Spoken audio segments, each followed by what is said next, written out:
महाभारत में जब द्रौपदी का चीरहरण हो रहा था, तो वहां जितने भी महावीर बैठे हुए थे, महायोद्धा बैठे हुए थे, जिसमें भीष्म पितामह थे, गुरु द्रोणाचार्य थे, विदुर थे और भी बहुत सारे। तो वो सब अपनी गर्दन नीचे कर लेते हैं कि हम तो राजवंश की तरफ हैं। यानी इस गलत बात के खिलाफ कोई नहीं बोलता है। एक औरत का चीरहरण हो रहा है सभा के बीच में, सब राजवंश की तरफ झुक जाते हैं और जो महावीर महायोद्धा कहलाते हैं। मैं आपको इसके साथ एक छोटा सा एग्जांपल बताती हूँ। एक दो भाइयों के बीच में बंटवारा हुआ था और तीन चीज घर में ऐसे थे जो एक एक ही थी, बाकी सब आधा आधा हो गया था। वो तीन चीजें थी, एक गाय, एक आम का पेड़ और एक गर्म रजाई। तो सरपंच के साथ मिलके बड़े भाई ने क्या बंटवारा करवाया कि आम का पेड़ है, उसकी जो जड़ है वो छोटे भाई को दे दी गई और बड़े भाई को ऊपर का हिस्सा दे दिया गया। और जो गाय थी उसका सिर छोटे भाई के हिस्से में डाल दिया और धड़ बड़े भाई के हिस्से में डाल दिया। और जो गर्म कंबल था उसको कहा कि सर्दियों में दिन में छोटे भाई के हिस्से में रहेगा और रात को बड़े भाई के हिस्से में रहेगा। यानी आप नोट कर सकते हो कि सारा बेनिफिट था तीनों चीजों का, वो बड़े भाई को मिल गया। लेकिन छोटे भाई की जो वाइफ थी उसने अपना माइंड लगाया, जब दूध निकालने बड़ा भाई आता तो वह उसके सिर पे डंडा मारती, गाय दूध नहीं देती। और जो आम का पेड़ था, उसने उसकी जड़ काटनी शुरू कर दी कि जड़ हमारे हिस्से में है, ऊपरला हिस्सा अपने आप गिर जाएगा। और रही बात कंबल की, तो वो दिन में जब उसके हिस्से में आता तो वो उसको गीला कर देती। बड़ा भाई परेशान हो गया, उसने कहा कि तुम क्या चाहते हो, उसने कहा कि हम सही बंटवारा चाहते हैं। लास्ट में सही बंटवारा कर दिया गया। जो वृक्ष था एक एक साल के लिए दे दिया गया, दूध एक एक टाइम का दे दिया गया और जो कंबल था वो एक एक दिन के लिए दे दिया गया। एक महाभारत था जिसमें इतने बड़े बड़े महावीर महायोद्धा गर्दन नीची करके बैठ गए, जो बहुत कुछ गलत हो रहा था सामने। और एक औरत ने अपना दिमाग लगा के अपनी तीन चीजें भी किसी दूसरे के हिस्से में नहीं जाने दी। तो देखो, प्रेशर बन सकता है। उन योद्धाओं की तरह तो इतना होने की जरूरत नहीं है। अगर सामने गलत हो रहा है तो बोलना जरूरी है, बहुत ज्यादा जरूरी है और बोलना चाहिए। और रही बात प्रेशर की, कि भाई कई बार चलती नहीं है, सही बात को भी गलत ठहरा दिया जाता है, कोई मानता नहीं है। तो देखो, इंसान पे प्रेशर पड़ सकता है लेकिन बुद्धि पर नहीं, माइंड पर नहीं। अपने माइंड का यूज करके इंसान अपनी खोई हुई चीजें वापस ले सकता है या कुछ भी गलत हुआ उसको ठीक कर सकता है। कई जो बड़े बड़े ज्ञानी हैं, महात्मा संत हैं या बड़े विद्वान हैं, उनसे एक बात सुनने को मिल रही है कि बेटियों को पैर नहीं छूने चाहिए, पेरेंट्स के। हम किसी और के नहीं लेंगे, यहाँ पर किसी और का जिक्र नहीं करेंगे, पेरेंट्स की बात कर रही हूँ कि अपने घर के बड़े यानी पेरेंट्स हैं, उनके पैर नहीं छूने चाहिए। देखो, एक मैं साइंटिफिक रीजन बता देती हूँ आपको कि पैर छूने से, जब बच्चा पैर छूता है ना, पेरेंट्स के अंदर से एक ब्लेसिंग एनर्जी आती है। आप सोच के भी देख लो, या आप किसी को ब्लेसिंग देते हो, ब्लेस करते हो, तो आपके अंदर एक आशीर्वाद वाली एनर्जी आती है। पेरेंट्स के अंदर ये एनर्जी आती है, तो बच्चा के लिए वो एक सेफ्टी ओरा काम करती है बच्चे के लिए। अब सोचने की बात यह ये है कि क्या सिर्फ बॉयज को, सिर्फ लड़कों को इस सेफ्टी ओरे की जरूरत है, लड़कियों को नहीं है?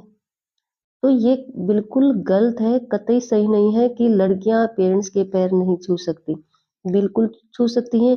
ये किसी धर्म ग्रंथ में नहीं लिखा है कि बेटियों को अपने बड़ों का आशीर्वाद की जरूरत नहीं है। पैर छू सकती हैं और अच्छे से छूना चाहिए।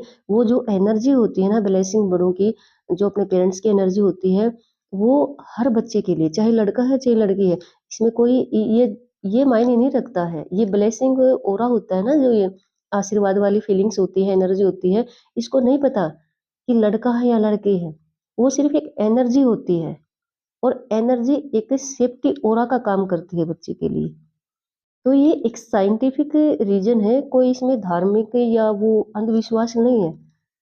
तो ऐसी शिक्षा ना दें कि लड़कियां पैर नहीं छूती हैं, लड़कियां बिल्कुल पैर छू सकती हैं, छूना चाहिए। और अपने बड़ों का, अपने पेरेंट्स का जो ब्लेसिंग है और एनर्जी है, उसको ग्रहण करें और अपना सेफ्टी ओरा बनाएं।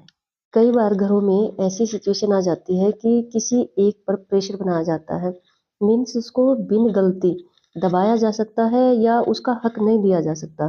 कई बार हो सकता है, कई घरों में होता है ऐसा।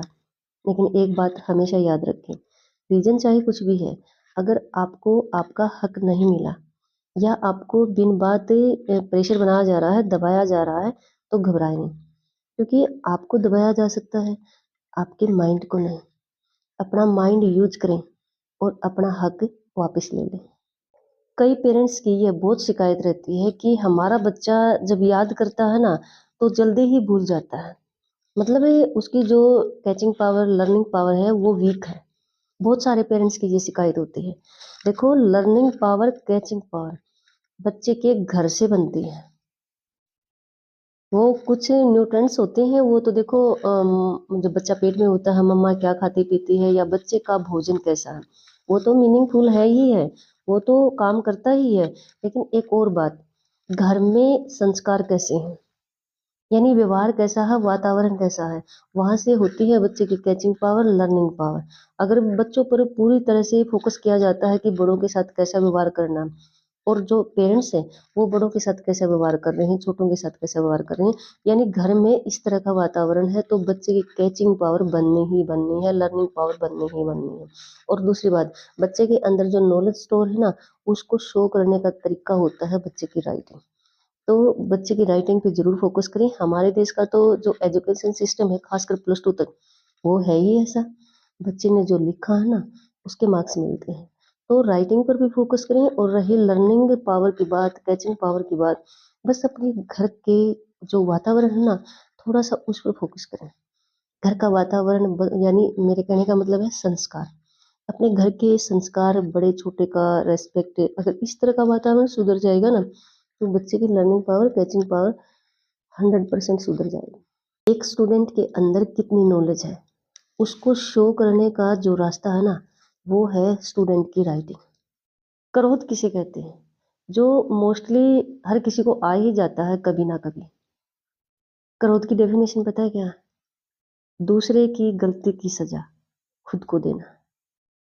कहते हैं क्रोध है ना, इंसान की पावर भी होता है और दुश्मन भी होता है।